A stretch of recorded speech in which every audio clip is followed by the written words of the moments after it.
This is the part 3 of the last video for the QUALITYWINGS BAE AVRO electricals.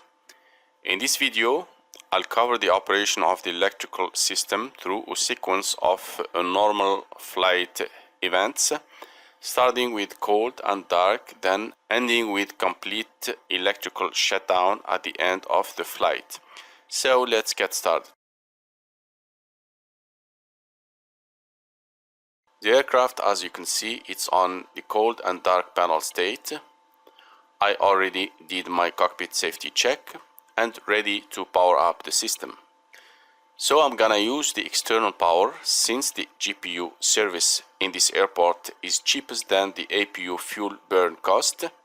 I'm gonna use the APU shortly before the engines start. Now I'm gonna power the system, starting with the battery on, DC meter rotary selector on battery voltage above 23 volts minimum, emergency DC and AC buses amber lights out. Now before connecting the external power, I check my parking brake and it's on. As I said in other video, that this enables the ground power service. Click on pedal adjuster to open the QUALITYWINGS control panel. Then click on ground power button. Ground button is green, which means that the GPU is connected. Now remove the QUALITYWINGS control panel from view. Let's check this from the external view, and here you go, the GPU is connected. Let's go back to our electrical panel. First thing to do is to check the external AC power available green light on. Then we select the AC meter rotary selector to external AC position. Then we check the voltage and frequency indicators are stable in the green bands. Now we are safe to switch the external power on to bring the electrical power to the system. All the electrical annunciator amber light out. Finally, the system is powered up. In this flight example, I'm not allowed to start the engines at the gate, which means that I won't be able to start the engines using the ground power unit. Therefore, I have to use the APU for engines start. Let's see how to proceed with this. As I told you in the last video that I will cover the APU operations in other video. So here I'm gonna jump to the after APU complete start cycle. As you can see here, the APU is running. APU power available green light on. AC meter rotary selector to APU generator. Now notice that even though the APU power available light is on, but the APU voltage and frequency indicators are out of scale. As you may know that they're supposed to point to the green bands. To get these indicators alive, we have to select the APU generator switch offline. Here the switch is in off reset position. Using your right mouse click, this will move the switch to the center position, which corresponds to the offline selection. Now you can see both the APU voltage and frequency indicators alive and pointing to the green bands. And finally, I can bring the APU generator in line by switching the APU generator switch to on with right click. Here the contactors control unit will give the priority to the APU power supply. Therefore, the external AC power is automatically disconnected from the electrical system. We can check this with the APU load indicator, showing that the electrical system is taking power from the APU generator.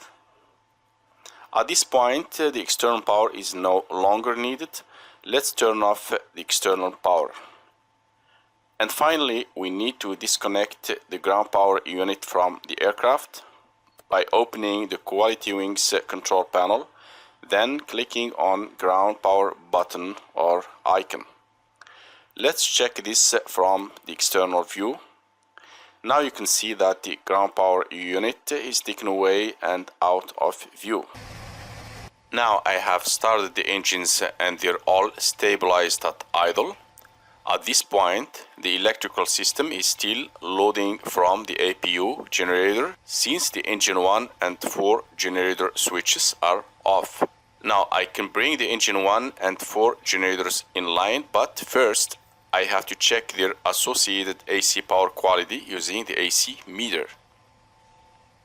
Starting with the engine 1, right-click on the switch to center the switch in offline position. Here the generator is still offline, but its corresponding power outputs will be enabled on the AC meter. Using the AC meter rotary selector, I select engine 1 generator. The voltage and frequency indicators are stable in the green bands. Now I can safely switch the generator 1 to on with a right-click on my mouse. Now if you take a look at the generator 1 and the APU generator load meters, you can see that they're sharing the load, and this is the proper configuration. Let's repeat the same procedure with the engine 4 generator. Generator 4 switch to offline position, AC meter selector to engine 4 generator selection, its associated voltage and frequency indicators pointing to green bands. Finally, I switch the generator 4 to on with right click on my mouse. And notice that at this time the generator 1 and 4 are sharing the load whilst the APU is no longer supplying the system.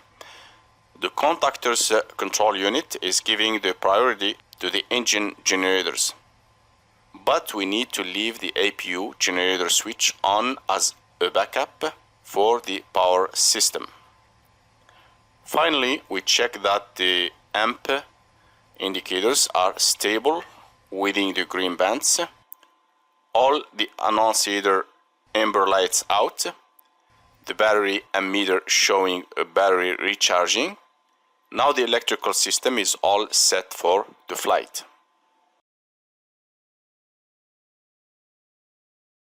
The most interaction with the electrical panel takes place during the ground preparation for the flight.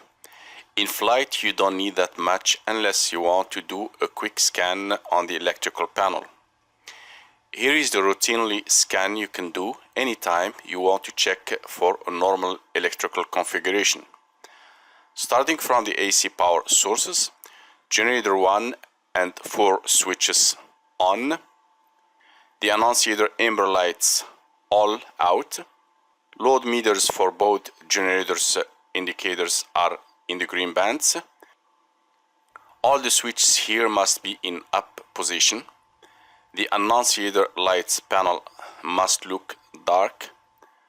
We check AC power output quality for both generators using the AC meter. Starting with the engine 1 generator, then engine 4 generator.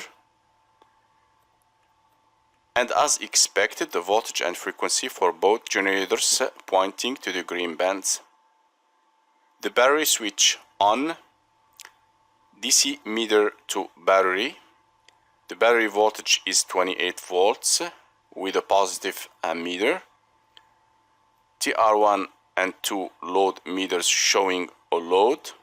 And finally, we check the TR's voltage using the DC meter, starting with TR2, then TR1, 28 volts as expected for both TRs. The check is complete. Now let's discuss the electrical management for the after landing and shutdown.